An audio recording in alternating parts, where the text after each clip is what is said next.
하나님께서 오늘 예배 가운데 주시는 은총의 말씀은 구약 성경 이사야 60장 1절로부터 3절 그리고 61장 1절로부터 3절 두 곳의 말씀을 우리 같이 읽도록 하겠습니다.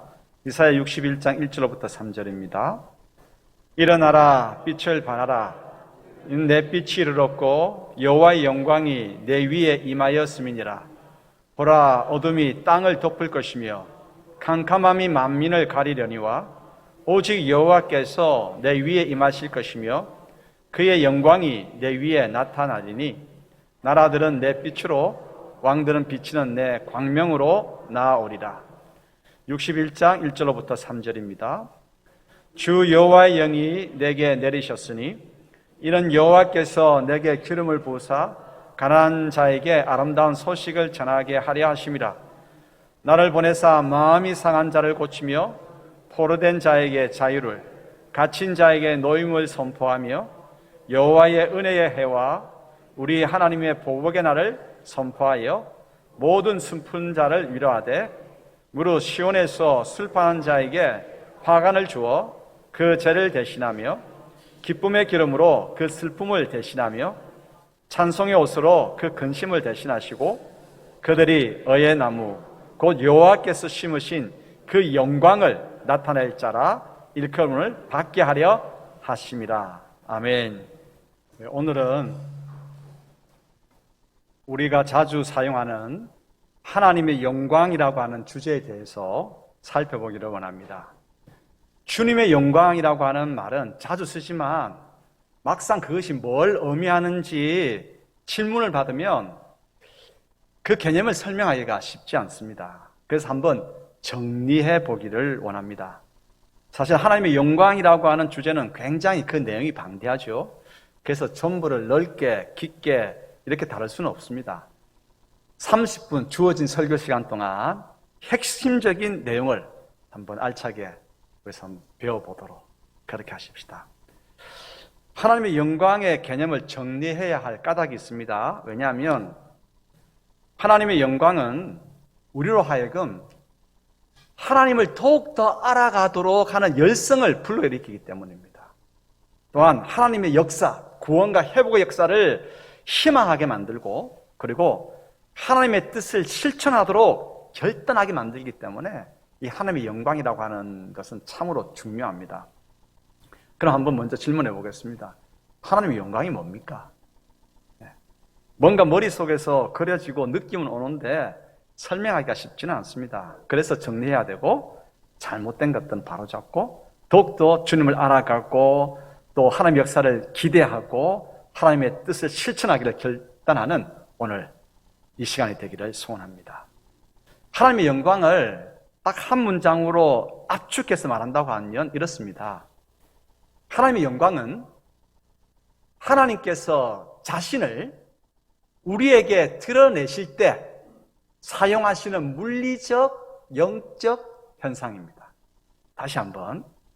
하나님의 영광은 하나님 자신을 우리에게 드러내실 때 사용하시는 물리적, 영적 현상입니다. 자, 그러면 이 하나님의 영광에 대해서 알아보기 전에 보편과 특수라고 하는 말에 대해서 한번 생각해 보십시다. 하나님께서는 늘 우리가 예배하는 곳이면 언제나 함께 하셨고 우리가 어느 곳에 가든지 그곳에 하나님께서 계십니다. 온 우주 모든 곳에 하나님께서는 편만히 존재하시는 분이십니다. 늘 그러해 오셨고 지금도 그러하고 앞으로도 하나님께서는 늘 우리와 함께 하실 것입니다. 그러나 우리는 늘 우리와 함께 하시는 그 하나님에 대해서 분명하게 보지는 못합니다. 분명히 인식하지는 못합니다. 늘 함께 하시지만 그것이 사실임에도 불구하고 함께 하시는 하나님을 인식하지 못한다고 하는 거예요. 이것이 보편입니다. 그런데 하나님께서 우리가 분명히 주님을 인식할 수 있도록 주님께서 여기 계시구나 인식할 수 있도록 자기 자신을 드러내어 주실 때가 있죠. 깊은 질병에서 놀라운 치유 역사를 허락해 주실 때 진짜 깊은 물에 잠겨 있었는데 하나님께서 건져주실 때 그런 구원 역사를 실제로 경험하여 우리가 하나님께서 나를 이렇게 구원하셨구나라고 깨달을 때가 있습니다. 이러한 하나님께서 여기 계시구나, 나를 건지셨구나. 이것이 특수입니다. 늘 우리와 함께 하시는 보편의 하나님께서는 우리가 분명히 주님을 인식하고 깨닫도록 자기 자신을 드러내시는 특수의 하나님이십니다. 그러므로 하나님의 영광이라고 하는 것은 보편의 하나님께서 자신을 우리에게 특별하게 드러내실 때 사용하시는 물리적인 현상, 그리고 영적인 현상입니다. 뭔가 알 것 같기도 하고 모를 것 같기도 하고 그렇죠. 예를 한번 들어보겠습니다. 바다에서 자란 분들 가운데에 문어를 계속 잡아본 분들은요, 바다 이렇게 물이 좀 빠졌을 때 바다 물을 한번 싹 훑어보면 어디에 문어가 있는지 다 압니다. 근데 문어는 자기가 안 잡히려고 해초나 바다 물 색깔이나 주위의 돌멩이 색깔과 비슷하게 보색을 띱니다. 보색을 띄워가지고 다니기 때문에 보통 사람들은 봐도 몰라요, 있는지. 바로 내 눈앞에서 발밑에서 스멀스멀 기어다녀도 우리는 문어를 못 봅니다. 그런데 여러분, 바다에서 늘 자랐던 사람, 문어를 계속 잡아본 사람은 딱 보면 알죠. 그런데 우리가 내 앞에 있는 문어를 언제 인식할 수 있겠습니까? 언제 볼 수 있겠습니까? 만약 이렇다고 한다면 우리는 그냥 한 번도 문어를 잡아본 적도 없고, 문어를 살아있는 꿈틀꿈틀거리는 문어를 본 적도 없지만, 이것이 문어구나, 여기 있구나 라고 인식할 수 있을 겁니다. 어느 때? 문어 개체 가운데에 빛을 발광하는 개체가 있다고 하십시다. 갑자기 이 문어가 기분이 좋아가지고 푸른색을 팍 띄면서 빛을 내는 거예요. 빛을 내게 되면 보색을 띄었다가 발광하게 되니까 여기에 문어가 있네 라고 할 거 아니겠습니까? 그것처럼 하나님께서는 보편적으로 늘 우리와 함께 하십니다. 그래서 우리는 임마누엘 하나님이라고 고백하죠. 그러나 임마누엘 하나님은 우리는 특별하게 피부에 와닿도록 경험하지는 못하고 있습니다. 하나님께서 우리에게 내가 여기 있다라고 우리가 분명하게 체험할 수 있도록 자신을 드러내 주실 때가 있다고 하는 거예요. 드러내 주시기 위해서 사용하는 방법이 하나님의 영광입니다. 그 하나님의 영광은 물리적인 현상, 영적인 현상으로 나타나요. 물리적인 현상의 대표적인 것은 빛입니다. 그래서 주님의 영광이 임할 때는 환하게 빛납니다. 물리적으로도 진짜 공간이 환하게 찬란하게 빛나고, 또한 내 눈이 감당할 수 없는 그냥 그 하나님께서 주시는 영광의 빛이 보여질 때도 있죠, 개인적으로. 또 빛이 대표적인 경우고, 물리적인 현상으로는 땅이 진동하고 불이 타오르고 연기가 솟고 큰 소리가 나고 천둥과 번개가 치기도 하고 눈앞에 환상이 보여지기도 합니다. 영적인 현상은 어떤 것일까요? 하나님께서 우리에게 자신을 보여주실 때, 나는 이러한 하나님이다라고 보여주실 때 우리는 두려움에 사로잡히게 됩니다. 온몸이 떨리고 내 마음에 감동이 찾아오고 나의 지혜는 모자란데 그 진리가 깨달아지기 시작합니다. 그래서 하나님의 영광이 우리 가운데에 드러날 때 나타나는 현상을 정리해보면 빛, 진동, 불, 연기, 천둥과 번개, 환상, 두려움, 떨림, 감동, 깨달음, 이런 것들이 있습니다. 그래서 물리적인 현상으로 하나님께서 자기 자신을 드러내시기도 하고, 영적인 현상으로 하나님께서 하나님 자신을 우리에게 보여주시기도 하시는 거죠. 그럼 언제 하나님의 영광이 나타나는가? 네 가지로 압축해서 살펴보면서 하나님의 영광이 우리 가운데에 환하게 빛나고 진동 가운데 우리 가운데에 하나님께서 오시기를 기대하기를 소원합니다. 1부 예배 마치고 장로님 한 분이 저를 찾아오셨어요. 오셔가지고 자신이 경험한 하나님의 영광을 경험한 것들을 이야기를 하시더라고요. 목사님, 제가요 오늘 1부 설교를 듣고 목사님이 내 이야기를 하고 계시네 라고 자기는 들었다는 거예요. 뭘 이야기를 하시냐면 지금보다는 많이 젊으셨을 때 잠을 자는데 갑자기 하늘이 확 열리더라는 거예요. 파란 빛이 막 비치는데 거기에 큰 얼굴이 나타나는 거예요. 주님의 얼굴이 나타나가지고 그 너무 밝게 그 주님 얼굴이 보이는데 그 영광에 압도돼가지고 꼼짝을 못하고 그냥 덜덜덜덜 떨면서 그렇게 있었답니다. 그때가 참 많이 힘들고 어려웠을 때인데 그 영광을 경험하고 난 다음에 힘을 얻고 그 어려움 위기를 극복했다라고 하는 이야기를 들려주셨어요. 그래서 제가 오늘 로얄티를 안 주고 사용하기로 제가 지금 들려주고 있습니다. 자, 그러면 언제 하나님의 영광이 나타나는가? 하나님께서는 자신의 위대하심을, 자신의 놀라운 권능을, 자신의 온전한 선하심과 국률하심과 이러한 하나님의 성품을, 큰 지혜를 우리에게 보여주실 때에 하나님께서는 영광을 사용하십니다. 이사야 선지자가 처음 하나님의 영광을 경험했을 때가 언제냐? 이사야 6장 1절로부터 5절에 그 처음 하나님의 영광을 경험한 이야기가 나옵니다. 읽어보죠. 6장 1절로부터 5절 읽겠습니다. 우시야 왕이 죽던 해에 내가 본즉 주께서 높이 들린 보좌에 앉으셨는데 그의 옷자락은 성전에 가득하였고 스랍들이 모시고 섰는데 각기 6날개가 있어 그 둘로는 자기의 얼굴을 가리었고 그 둘로는 자기의 발을 가리었고 그 둘로는 날며 서로 불러 이르되 거룩하다 거룩하다 거룩하다 만군의 여호와여 그의 영광이 온 땅에 충만하도다 하더라. 이같이 화답하는 자의 소리로 말미암아 문지방의 터가 요동하며 성전의 연기가 충만한지라. 그때에 내가 말하되 화로다 나는 망하게 되었도다. 나는 입술이 부정한 사람이요 나는 입술이 부정한 백성 중에 거주하면서 만군의 여호와이신 왕을 배웠음이로다 하였더라. 주님의 영광이 나타났어요. 앞서 배운 바를 가지고 한번 살펴보십시다. 어떤 물리적인 현상이 일어났나요? 천사들이 거룩하신 하나님을 찬양하는 큰 소리 때문에 성전 문지방이 흔들릴 정도로 그 큰 소리가 났어요. 성전에 연기가 가득했어요. 또 어떤 그러면 영적인 현상이 일어났나요? 이사야 선지자에게 두려움과 떨림과 깨달음이 있었습니다. 어떤 깨달음이 있었습니까? 거룩하다 거룩하다 거룩하다. 천사들이 찬양하는 하나님께서 거룩하시다고 하는 개념을 거룩하신 하나님에 대해서 알게 된 것이죠. 우리는 지금 하나님에 대해서 거룩하다고 말들은 다 합니다. 그렇게 고백합니다. 무엇이 거룩입니까? 하나님의 영광을 본 순간에 그때 깨닫는 것. 주님은 거룩하신 분이다. 무릎을 꿇고 그때 나의 도로움과 죄악과 허물을 고백하는 거예요. 나는 망하게 되었다. 이렇게 죄악 가운데 있는 내가 거룩하신 주님을 뵙게 되었으니까 나는 죽게 되었다, 망하게 되었다 고백하게 되는 겁니다. 자, 그러므로 하나님께서는 물리적인 현상, 영적인 어떤 현상을 통해 가지고 하나님께서 이러한 분이심을 보여주시오. 이러한 분, 어떤 분요? 자, 보십시다.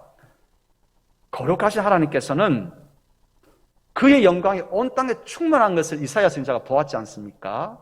이사야 선지자가 성전으로 들어갈 때가 언제냐? 우시야 왕이 죽던 해입니다. 우시야 왕은 그래도 이 유다 땅을 잘 그래도 다스렸던 왕입니다. 이사야 선지자가 그래도 믿고 의지했던 왕이에요. 그런데 그 왕이 죽게 되니까 아이고 이를 얻잖아.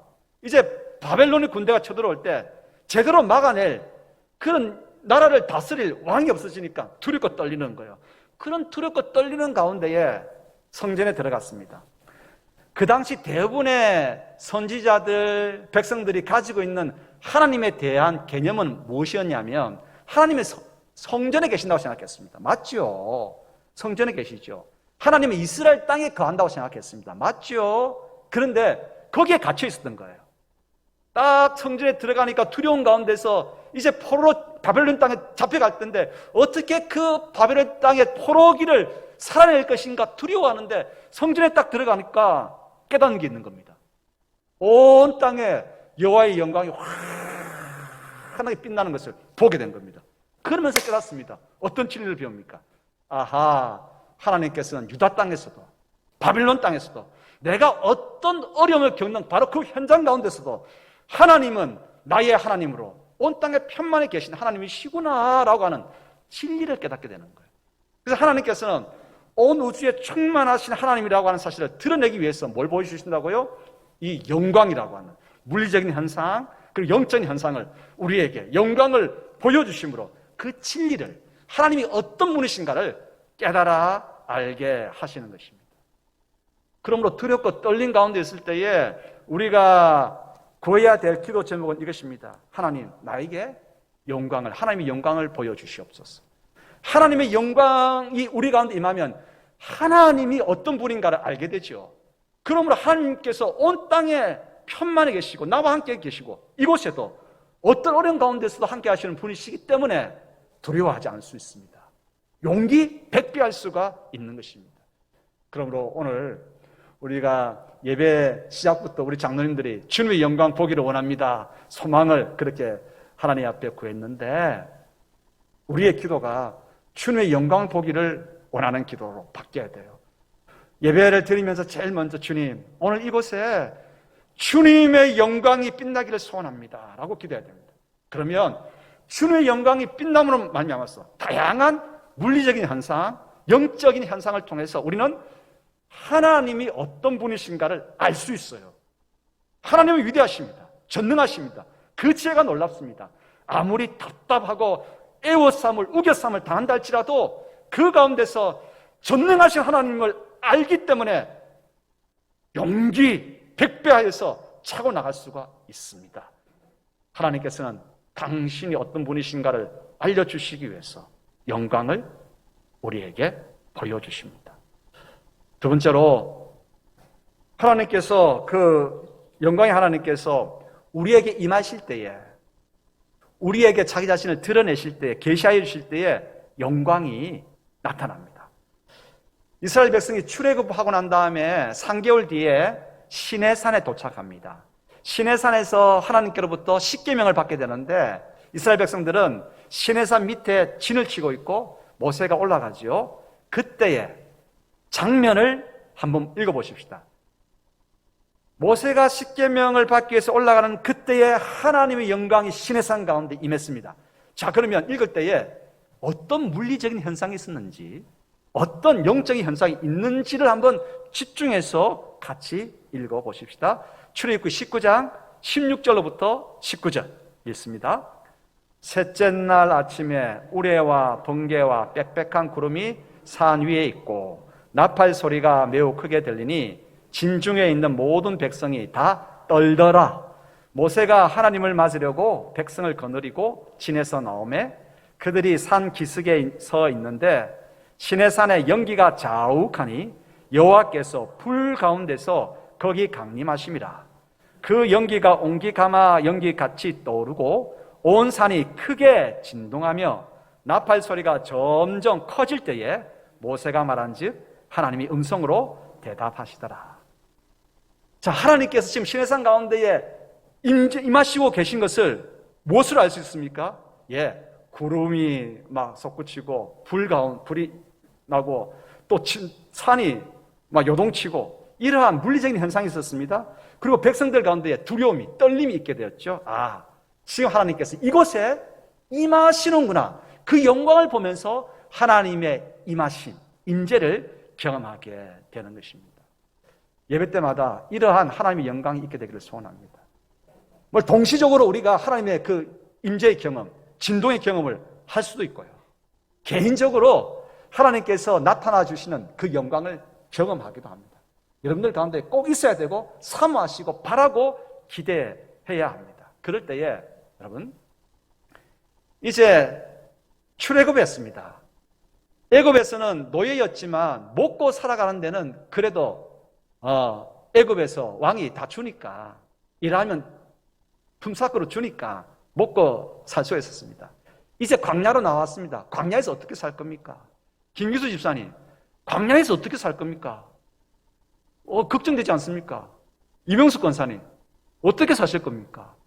그런데 하나님의 영광이 나타나서 이렇게 말씀하시는 겁니다. 나는 너희의 하나님이다. 너희는 내 백성이다. 내가 이제부터 너희들을 책임진다. 너희는 내 백성이기 때문에 내 백성답게 살아가야 한다. 그래서 내 백성답게 살아갈 수 있는 지침을 주겠다. 그게 뭡니까? 십계명입니다. 단순히 십계명만 받은 것이 아니라 하나님의 영광이 나타났을 때 그들은 깨닫습니다. 아하, 이것이 하나님께서 나타나셔서 나를 하나님의 자녀 삼으시는구나. 나를 하나님의 백성 삼았구나. 그래서 내일 일에 대해서 두려워하지 않습니다. 광야로 나왔습니다. 어디에서 물이 있습니까? 우리는 쉽게 생각하지만 어디에서 물이 있습니까? 어디에서 먹을 것이 있습니까? 그런데 하나님께서 영광 가운데서 나는 너의 하나님이다. 너희들은 내 백성이다. 내가 책임진다. 라고 말씀하시는 그분의 귀한 은혜를 체험하게 되는 거예요. 두려워 말라. 두려워 말라. 내가 너희와 함께 할 것이다. 얼마나 감사합니까? 그러므로 여러분, 예배 가운데로 나오실 때에 기도하면서 나오셔야 돼요. 어떻게 기도하십니까? 하나님, 이 예배하는 이곳에 하나님 영광이 가득하게 되기를 소원합니다. 하나님 영광이 가득하게 우리 가운데에 나타날 때에 어떤 역사가 일어납니까? 내일 일을 걱정하지 않습니다. 하나님께서 함께 하시니 두렵지 않는 것입니다. 하나님께서 열어주시고 하나님께서 붙들어주시고 하나님께서 보호해 주실 것을 믿고 나가기 때문에 어떤 어려움이 와도 흔들리지 않는 것입니다. 세 번째로 언제 하나님의 영광이 나타나는가? 구원과 회복의 역사를 행하실 때 하나님의 영광이 나타납니다. 하나님께서 함께 해주시는 것으로 끝나지 않습니다. 하나님의 영광이 나타나고 하나님께서 함께 해주시는 것, 여기에 하나님께서 계시는구나. 이것으로 끝납니까? 그렇지 않습니다. 하나님께서 구원하시고 하나님께서 회복해 주심으로 하나님의 영광을 더 환하게 하시고 그 영광을 통해서 나는 너를 회복한다. 나는 너희를 구원한다. 이렇게 그 놀라운 역사를 우리에게 보여주시는 것입니다. 자, 우리가 읽었던 이사야 60장 1절 2절 다시 한번 읽겠습니다. 일어나라, 빛을 발하라. 이는 내 빛이 이르렀고 여호와의 영광이 내 위에 임하였음이니라. 보라, 어둠이 땅을 덮을 것이며 캄캄함이 만민을 가리려니와 오직 여호와께서 내 위에 임하실 것이며 그의 영광이 내 위에 나타나리니. 아멘. 지금 이 하나님의 영광이 어디에 나타난다고요? 예루살렘에 멸망당했던 이스라엘의 수도 성읍 예루살렘에 하나님의 영광이 임하는 환상을 보게 되었습니다. 이 환상은 하나님께서 지금 어떤 역사를 하나님께서 행하십니까? 포로로 잡혀갔던 유다 백성들이 귀환하는 구원의 역사를 허락해 주십니다. 돌아오게 하시고 무너졌던, 그래서 승냥이와 이리들이 사는 들짐승들의 소굴이 되었던 예루살렘이 다시 회복되어지는 역사가 일어납니다.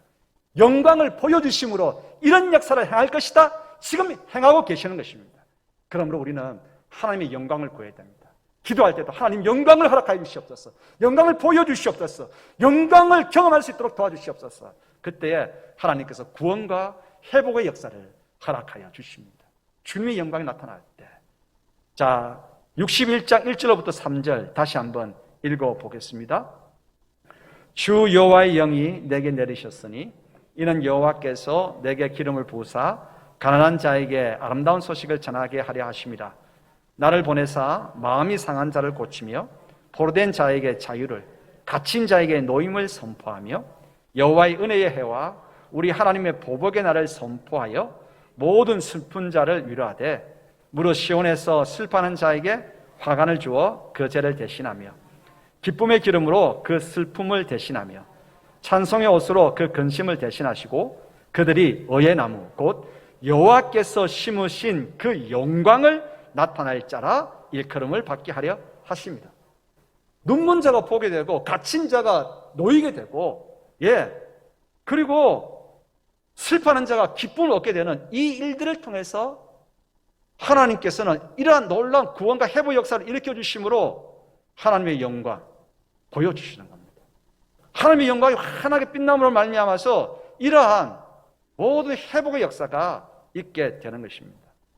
지금 우리들의 형편은 어떻습니까? 가난한 가운데 있습니까? 마음이 상한 가운데 있습니까? 결박당해 있습니까?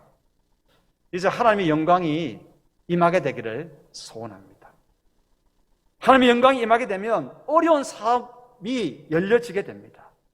바닥에 엎드려진 신앙이 일어나게 됩니다. 침침한 가정에 하나님의 기쁨이 넘칩니다. 잃었던 건강 회복하게 됩니다.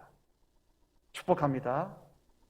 모든 성도들의 가운데에, 상 가운데, 걸음마다, 가정 가운데에, 사업 가운데, 이곳에 하나님의 영광이 찬란하게 빛나기를 축복합니다. 그 영광으로 인해서 모든 것들이 회복되어지고 모든 것들이 구원함을 받게 됩니다. 이제부터 우리 사업이 열려지게 되는데 이익 창출이 목적이 아니라 이웃을 섬기는 그 섬김이 사업이 목적이 될 것입니다. 나의 건강 가지고 지금까지는 즐기기에 바빴지만 섬기고 봉사하는 일에 나의 건강을 사용하게 됩니다. 나 혼자만의 신앙이 아니라 세상을 보듬어 안는 그런 신앙으로 신앙 지평이 넓어지게 됩니다. 그리고 주님, 우리 교회만, 내 가정만, 우리나라만이 아니라 열방이 하나님의 영광이 가득하여서 그 열방이 하나님의 구원을, 하나님의 회복을 경험할 수 있도록 우리는 뭐합니까? 찬양하고 우리는 기도하게 되는 겁니다. 우리의 기도가 바뀌는 거죠. 지금까지는 나만 그렇지 않았습니까? 내 사업만, 내 건강만, 우리 가정만, 내 자녀들만 그랬는데 주님, 이 땅의 모든 청소년들이 주님의 영광을 보기를 원합니다. 주님, 모든 어려운 경제 가운데서 낙심한 소상공인들이 주님의 영광을 보기를 원합니다. 열방이 주님의 영광을 보기를 원합니다. 아프가니스탄 가운데도 주님의 영광이 있기를 소원합니다. 미얀마 땅에도 주님의 영광이 있기를 소원합니다. 큰 지식으로 눈물을 흘리고 있는 IT 땅 가운데도 주님의 영광을 허락하여 주십시오. 이 기도로 바뀌게 되는 거예요. 하나님께서는 구원과 회복을 허락하여 주실 때 주님의 영광을 나타내 보이십니다. 그리고 네 번째로 예수 그리스도를 통한 구원 역사 가운데에 하나님의 영광을 나타나 보이십니다. 요한복음 1장 14절 읽겠습니다. 말씀이 육신이 되어 우리 가운데 거하심에 우리가 그의 영광을 보니 아버지의 독생자의 영광이요 은혜와 진리가 충만하더라. 하나님께서 예수 그리스도를 통해서 우리를 구원하시기를 기뻐하시거든요.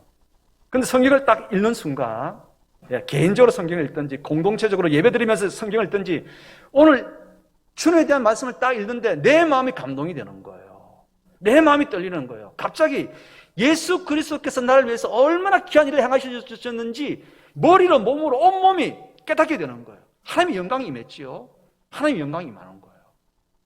그러므로 우리가 기도하면서 예배를 드릴 때에 주님, 예배 드릴 때에 이곳에 하나님의 영광이 임하기를 소원합니다. 오늘 처음 오는 교들도 있을 거예요. 예배 드리고 집으로 돌아가다가 하나님께서 오라고 하는 영혼도 있을 겁니다. 그 영혼이 예수 그리스도를 통해서 내가 구원받았다라고 하는 그 믿음의 확신을 확고히 하고 돌아간다고 한다면 얼마나 복된 일입니까? 처음 나온 영혼이 예수 그리스도를 통해서 우리를 구원하시는 하나님의 은총을 깨닫는다고 하면 얼마나 복된 일입니까? 하나님께서는 그렇습니다.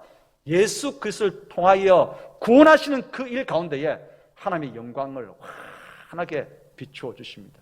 기도하셔야 돼요. 전도할 때도 기도해야 돼요. 하나님, 내가 전도를 나갈 때 하나님의 영광을 보여주시옵소서. 영광을 보여주시옵소서. 마귀는 하나님의 영광을 가로막으려고 해요. 사람들이 하나님의 영광을 보지 못하도록 가로막으려고 하지만 우리는 기도할 때 주님, 세상 사람들이 하나님의 영광을 보고 돌아올 수 있도록 도와주십시오. 저 나라가 지금은 공산국가지만 하나님의 영광을 보고 주님께로 돌아올 수 있도록 도와주십시오. 우리 기도가 열방을 향한 기도, 예수 그리스도를 통해서 구원의 영광이 환하게 빛나기를 기도하며 나아가야 합니다. 우리 두 곳 더 한번 읽어보십시다. 로마서 6장 4절 읽겠습니다. 그러므로 우리가 그의 죽으심과 합하여 세례를 받음으로 그와 함께 장사되었나니 이는 하나님의 영광으로 말미암아 그리스도를 죽은 자 가운데서 살리심과 같이 우리로 또한 새 생명 가운데서 행하게 하려 함이라. 그리스도의 십자가의 은혜가 깨달아지는 것, 하나님의 영광이 드러났기 때문입니다. 히브리서 1장 3절 읽겠습니다. 이는 하나님의 영광의 강체시요 그 본체의 형상이시다. 그의 능력의 말씀으로 만물을 붙드시며 죄를 정결하게 하는 일을 하시고 높은 곳에 계신 지극히 크신 이의 우편에 앉으셨느니라. 아멘. 예수님께서는 하나님의 뜻, 구원의 역사를 행하심으로 그분께서 가는 곳마다 뭐가 드러나요? 하나님의 영광이 확 드러나요. 그래서 성화를 보면, 예수님 그림을 보면 예수님 뒤에 뭐가 있어요? 항상 뒤에 동그랗게 빛이, 후광이 비치는 것을 볼 수 있죠? 예, 예수님께서 구원 역사를 행하실 때 하나님의 영광이 드러나게 되는 것을 표현한 것입니다. 그렇습니다. 오늘 우리는 계속해서 기도하십시다. 예배 때마다, 그리고 우리가 복음을 전할 때마다 우리 삶 가운데서 하나님의 영광이 드러나서 예수 그리스도를 통해서 아버지 하나님께로 돌아오는 일들이 많이 일어날 수 있도록 이 영광을 위해서 기도하십시다. 다음 주부터는 여러분 오시면 잘 지냈어? 뭐 이렇게 인사도 해야 되지만 딱 그 인사 마치고 난 다음에 뭐부터 하시겠습니까? 하나님 앞에 기도하십시오. 주님, 주님의 영광이 이곳에 임하기를 소원합니다. 그 영광이 임할 때에 예수 그리스도를 통해서 나타난 그 하나님의 영광을 전하기 위해서 가슴이 불붙고 처음 나온 성도가, 처음 나온 영혼이 주 예수를 주님으로 고백하는 놀라운 일이 있게 되어집니다. 쓰러졌던 신앙이 일어나는 역사, 여러 가지 질병이 고침받는 회복과 구원의 역사, 하나님의 영광, 환하게 빛나게 될 것입니다. 자, 이제 마지막 교훈입니다. 이제 우리가 해야 할 것은 뭐냐? 주님의 영광에 합당하게 예배하고 생활해야 하는 것입니다. 우리 이런 말을 많이 쓰죠. 주님께 영광을 돌리자라고 하는 말을 씁니다. 주님께 영광을 돌리자, 이 말을 쓰는데, 근데 이거는 주님의 영예를 드높이고 주님께서 행하신 그 놀라운 구원의 역사를 찬양하고 지금도 하나님의 영광을 비추어 주심으로 회복시키시고 구원하시는 하나님을 기대하는 것으로 그렇게 우리가 인식하고 고백해야 합니다. 주님께 영광을 돌리자. 잘 들어보십시오. 여러분이 주님께 영광 돌릴 수 있습니까? 우리는 주님께 영광을 돌릴 수 있는 존재가 아닙니다. 그렇잖아요. 주님의 임하시는 진동 가운데 뭘 더할 수가 있습니까? 주님의 환한 빛, 영광의 빛 가운데 우리가 뭐 촛불 하나 켜서 더 하겠습니까? 어림없는 소리입니다. 주님께서는 당신의 영광을 당신께서 이루어 가시고 거두시고 영광을 바라십니다. 우리는 주님의 영광에 무엇 하나 더할 수가 없는 것입니다. 다르게 이야기할까요? 구원하시는 하나님의 역사에 우리가 뭘 행함으로 구원에 참여할 수 있다? 아니죠. 믿음으로만 가능합니다. 이때 하나님의 영광과 관련해서 믿음이라고 하는 것은 뭐냐? 주님께서 나를 구원하셨습니다. 주님 영광 받으십시오. 주님께서 오늘도 나를 보호하시고 이끄십니다. 주님께서 행하셨습니다. 주님께서 온 땅을 창조하셨고 지금도 다스려 가십니다. 주님 영광 받으십시오. 주님의 이름은 높습니다. 창조하신 모든 만물을 선하고 복되게 다스려 가시는 주님의 이름은 높고 영화롭습니다. 영광을 받으십시오. 찬양을 받으십시오. 경배를 받으십시오. 이것을 인증하는 것입니다. 주님께 영광을 돌린다라고 하는 것은 뭔가를 행하는 것이 아니라 이게 문제가 아닙니다. 주님께서 우리를 구원하셨고 은총을 베푸셨고 주님의 영광을 비춰주심으로 내가 지금 여기에 서서 예배할 수 있고 오늘도 세상은 주님의 손에 붙들림마 되어서 오늘도 돌아가고 모든 별들은 그 궤도를 따라서 돌아가고 이렇게 하시는 분이 여호와 하나님이십니다. 인정하는 것입니다. 그래서 그분은 온 우주를 다스리시는 하나님은 찬양을 받으십시오. 영광을 받으십시오. 하나님께서 제일 기뻐하시는 것이 뭐냐? 이러한 하나님을 찬양하는 것을 제일 기뻐하십니다. 그것을 인정하고 그 하나님께 높임을 올려드리는 것을 제일 기뻐하십니다. 여러분들 황소를 드리겠습니까? 황소가 요즘 얼마입니까? 모르겠습니다. 황소를 드림보다 더 하나님께서 기뻐하시는 것은 찬양하는 것입니다. 이러한 구원의 역사를, 영광을 통해서 구원의 회복의 역사를 보여주시는 그 하나님, 주님께서 행하셨습니다. 감사합니다. 이 고백, 이것이 주님께 영광을 올려드리는 것입니다. 그리고 이제 우리가 해야 될 것이 있다고 한다면, 내가 지금 구원받아서 하나님께 영광, 하나님 그렇게 행하셔서 주님을 찬양합니다. 경배합니다. 모든 피조물들이 이렇게 다스려 가시는 하나님의 영광에 대해서 그 영광이 주님께로만 올려지기를 원합니다. 이 고백하는 것이죠. 하나님의 영광에 대해서는 많이 성경에 나옵니다. 우리가 하나님에 대해서 영광을 돌리자라고 하는 구절은 몇 군데 안 됩니다. 왜냐하면 우리가 어떤 일들을 통해서 하나님의 영광을 올려드리는 것은 우리가 해야 될 일이 아니고, 우리는 뭐라고요? 행하신 일들을 시인하고 그분을 경배하고 그분을 높이는 것이기 때문입니다. 자, 보십시다. 로마서 11장 36절 읽겠습니다. 이는 만물이 주에게서 나오고 주로 말미암고 주에게로 돌아갑니다. 그에게 영광이 세세에 있을지어다. 아멘. 그렇죠. 그분께서 행하신 구원의 역사, 하나님께서 모든 피조물을 통해서 영광을 받으십시오. 찬양을 받으십시오. 경배를 받으십시오. 오늘 우리가 모여서 그렇게 행하시는 하나님을 어떻게 해요? 찬양합니다. 이것이 영광 올려드리는 거예요. 계시록 14장 7절 읽겠습니다. 그가 큰 음성으로 이르되 하나님을 두려워하며 그에게 영광을 돌리라. 이는 그의 심판의 시간이 이르렀으니 하늘과 땅과 바다와 물들의 그늘을 만드신 이를 경배하라 하더라. 아멘. 그렇습니다. 경배하는 것, 인정하는 것. 오늘도 행하시는 것을, 구원과 회복의 역사를 영광 가운데 행하실 그 하나님을 기대하는 것, 이것이 주님께 영광을 올려드리는 것입니다. 찬양하면서 이제 마지막 한 가지를 더 한다고 한다면, 찬양하면서 우리는 지금 찬양할 수 있는 이 은혜를 하나님께로부터 받았잖아요. 그러므로 주님 정말 감사합니다. 그때 하나님께서 또 말씀하실 거예요. 나의 자녀답게 살아가야지라고 하나의 말씀을 우리에게 기억나게 하실 거예요. 그때 우리는 잠잠히 하나님의 말씀을 따라서 살아가는 것입니다. 잠잠히 하나님의 말씀을 따라 살아가는 것입니다. 그때에 전체 공동체가 하나님의 행하신 놀라운 역사를 높여드리고, 공동체의 각자 개인에게 주시는 말씀을 잠잠히 따라서 삶 속에서 하나님을 경배하는 것, 이것이 하나님께 영광을 올려드리는 것입니다. 교회가 언제 시험에 빠지는가? 교회 역사 가운데서 언제 교단 간의 분열이 일어나고 했는가 따지고 보면 딱 이때입니다. 주님께 영광, 이 소리가 클 때였습니다. 뭔가를 행함으로 인해 가지고 뭔가 인간적인 노력을, 행위를 행함으로 인해 가지고 주님께 그 영광을 올려드리겠다라고 했을 때 항상 시끄러웠고 분열이 일어났습니다. 지금 찬양할 수 있는 까닭이 뭡니까? 하나님의 놀라운 구원의 역사였습니다. 찬양하십시다. 그 놀라운 은혜를. 그 놀라운 은혜를 베푸신 하나님께 손 높이 들어서 주님의 이름은 높습니다라고 인정하십시다.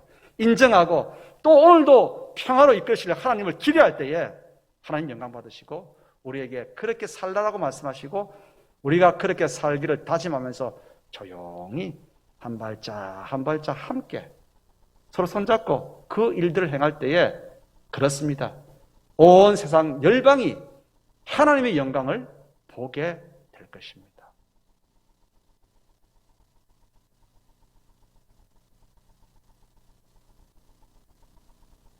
내가 온 힘을 다해서 하나님 영광, 우리가 하나님 영광, 이게 먼저가 결코 아닙니다.